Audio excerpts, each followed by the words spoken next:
প্রথমেই 2022 সকল সহযোদ্ধা যারা চ্যানেলটিকে দেখছেন সকলকেই স্বাগত।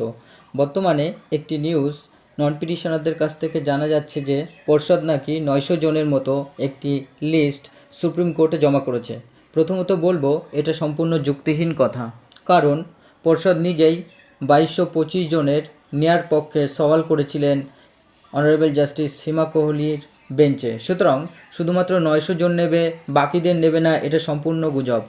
আমরা যদি এই কেসের একদম প্রথম দিক থেকে লক্ষ্য করি তাহলে দেখব যখন 11,765 এর নোটিফিকেশান পর্ষদ বের করে তখনই কিন্তু অনারেবল জাস্টিস অভিজিৎ গঙ্গোপাধ্যায়ের সিঙ্গেল বেঞ্চে কেস করা হয়েছিল। যেহেতু পর্ষদ ডিএলএড এবং টেট এক্সামিনেশন দুটি পরীক্ষায় কন্ডাক্ট করে, সেহেতু পর্ষদকেই সেশন লেট করিয়ে দেওয়ার দায় নিতে হবে ও এই রিক্রুটমেন্টে সুযোগ দিতে হবে।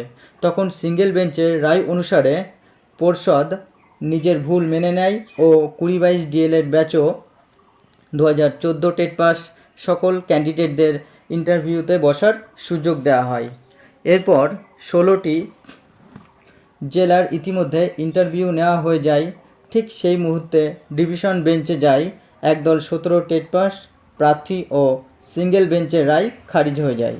এরপর 2022 ডিএলএড ব্যাচ কেসটিকে সুপ্রিম কোর্টে নিয়ে যায় ও সেখানে মহামান্য সুপ্রিম কোর্টের ডিভিশন বেঞ্চ অর্থাৎ অনারেবল জাস্টিস হিমা কোহলি ম্যামের বেঞ্চে সমস্ত কিছু পর্যবেক্ষণ করে দ্বিতীয়বার আবারও ইন্টারভিউয়ের সুযোগ দেয় এবং সেখানে 11,765 এর ওপর কিছু বিধিনিষেধ আরোপও করেন অনারেবল জাস্টিস হিমা কোহলি।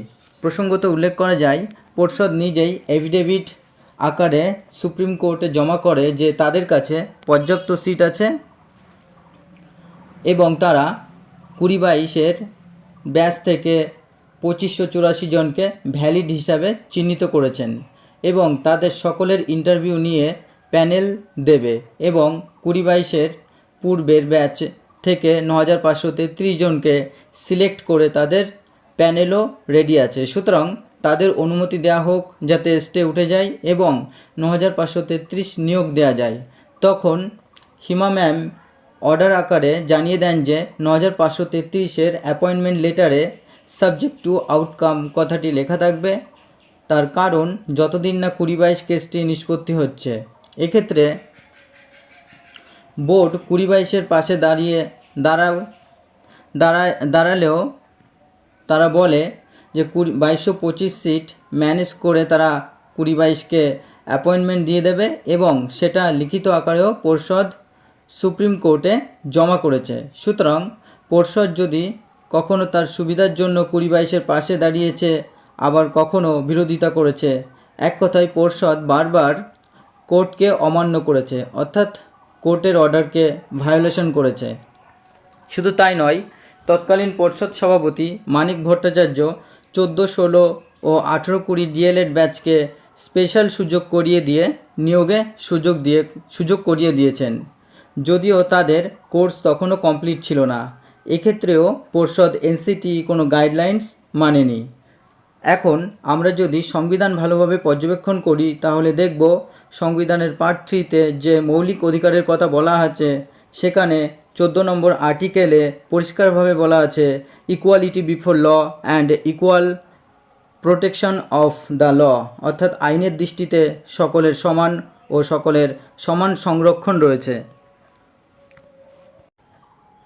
শুধু তাই নয়, আর্টিকেল 16-এও বলা হয়েছে equal opportunity in the matter of public employment, অর্থাৎ সরকারি চাকরিতে সকলের সমান অধিকারের কথা বলা হয়েছে।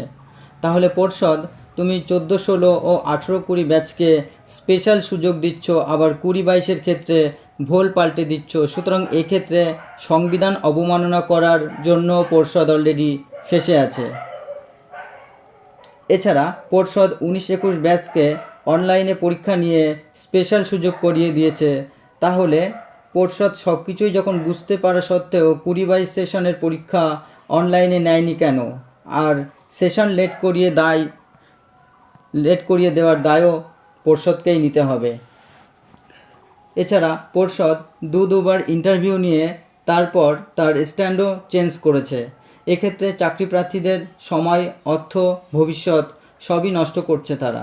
সুতরাং এখানে পরিষ্কারভাবে বোঝা যাচ্ছে পর্ষদ তার সুবিধা মতো কখনো কলকাতা হাইকোর্টের সিঙ্গেল বেঞ্চে তো কখনো আবার সুপ্রিম কোর্টের ডিভিশন বেঞ্চে 20-22-এর পাশে দাঁড়িয়েছে, আবার কখনো বিরোধিতাও করছে।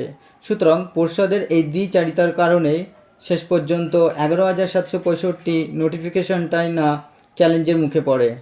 যেহেতু পর্ষদ নিজেই ফাঁদে জড়িয়ে আছে, তাই 20-22 সকলের চাকরি দিয়েই এই ফাঁদ থেকে রেহাই পাবে, নইলে 9,533 নিয়োগ বিপদের মুখে পড়বে।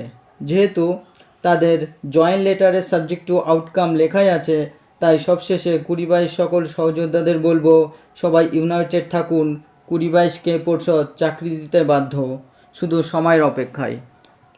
আর যেহেতু আমরা প্রত্যেকেই চাকরি প্রার্থী, আমাদের সকলেরই পরিবার সংসার আছে, তাই পর্ষদের ভুলের কারণে যাতে কারো চাকরি যাক বা কোনো সমস্যার তৈরি হয় সেটা আমরা কখনোই চাইব না।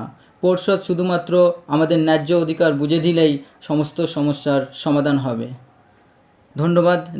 যারা চ্যানেলটিকে দেখছেন তারা অবশ্যই পাশে থাকা বেল আইকনটিকে প্রেস করে রাখবেন ও যারা নতুন চ্যানেলটিতে সাবস্ক্রাইব করে রাখবেন, যাতে পরবর্তীতে শিক্ষা সম্পর্কিত কোনো আপডেট ও বিশেষ করে 20-22 সম্পর্কিত কোনো আপডেট আসলে সাথে সাথেই পেয়ে যান। ধন্যবাদ।